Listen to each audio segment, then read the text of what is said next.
Hey everyone, and welcome back to Scary Hour. You know that feeling you get late at night when you're the only one on the street? That prickle on the back of your neck that tells you you're not really alone? Well, I had a subscriber send me a story that will make you never want to walk home in the dark again. Let's call him Alex. Alex's story starts after he got off the last bus of the night. The streets were dead silent, shrouded in that eerie orange glow from the old streetlights. He was only a few blocks from his apartment, a walk he'd done 100 times before, but tonight was different. As he started walking, he heard it. A soft scuff on the pavement behind him. He stopped. The sound stopped. He started walking again, faster this time. The footsteps matched his pace, step for step. He glanced over his shoulder, his heart starting to hammer against his ribs. Nothing. The street was completely empty. He told himself it was just his imagination, the echo of his own feet in the quiet night. He tried to shake it off, picking up his pace, his keys clutched in his hand like a weapon.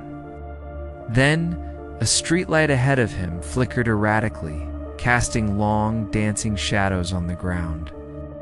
Alex kept his eyes fixed on his own shadow, watching it stretch and shrink as he walked. And that's when his blood ran cold. As the light flickered again, another shadow appeared. It was right next to his. But this one was different. It was impossibly tall and slender, a distorted human shape that stretched across the pavement, connected to nothing. He whipped around, his breath catching in his throat. Again, there was absolutely nothing there. It's just the empty street and the hum of the city. He didn't just walk after that, he ran, sprinted the rest of the way home, not daring to look back, the feeling of being watched burning into his back. He finally burst through his front door, slamming and locking it behind him, his back pressed against the wood as he gasped for air. He stood there for a long time, listening. The only sound was his own frantic breathing. After a few minutes, he finally felt safe enough to move. He kicked off his shoes and turned to head toward the kitchen for a glass of water, trying to calm his nerves. That's when he saw them. Muddy footprints.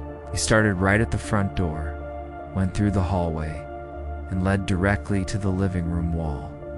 But they didn't turn or stop at the wall. The trail of dirty prints went straight into it, as if whoever made them had simply walked right through the solid plaster.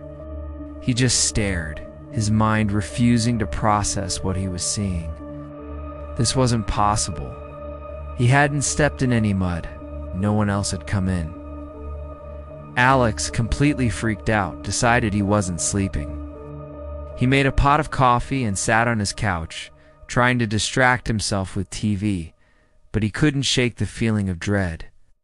He had a small security camera in his living room, one he'd set up a while ago for peace of mind. He spent the next few hours just watching the live feed on his phone, scanning the empty room. Nothing happened. The hours crawled by. 1 a.m., 2 a.m. Eventually, exhaustion started to win. His eyes grew heavy, and he must have dozed off right there on the couch. He was jolted awake around 3 a.m. by his phone buzzing relentlessly on the coffee table. It was a notification from his security app. Camera motion detected in the living room. His heart leaped into his throat. With a trembling hand, he unlocked his phone and opened the app.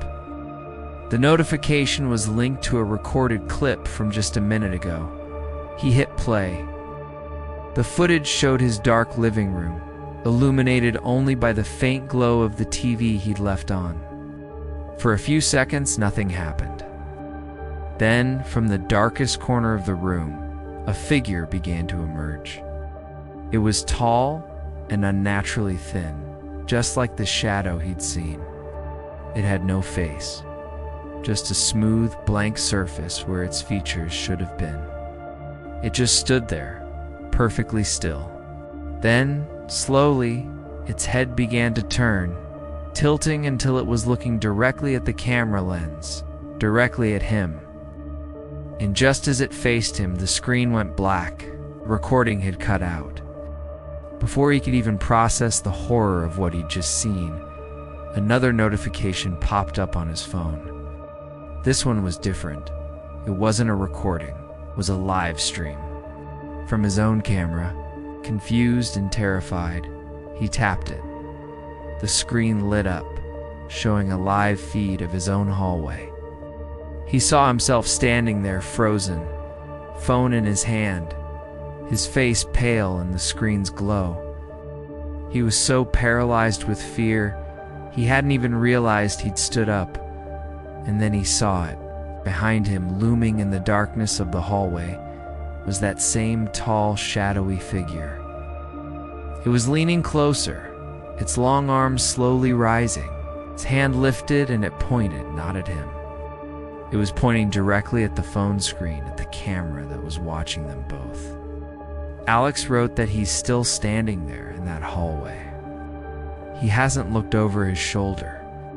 He's too afraid to see what's right behind him. What do you guys think? Is it a prank, a glitch, or something else entirely? Let me know your theories down in the comments. Thanks for hanging out with me for another Scary Hour if you enjoyed this story. Don't forget to hit that like button, subscribe, and ring the bell so you never miss another terrifying tale. Stay safe out there.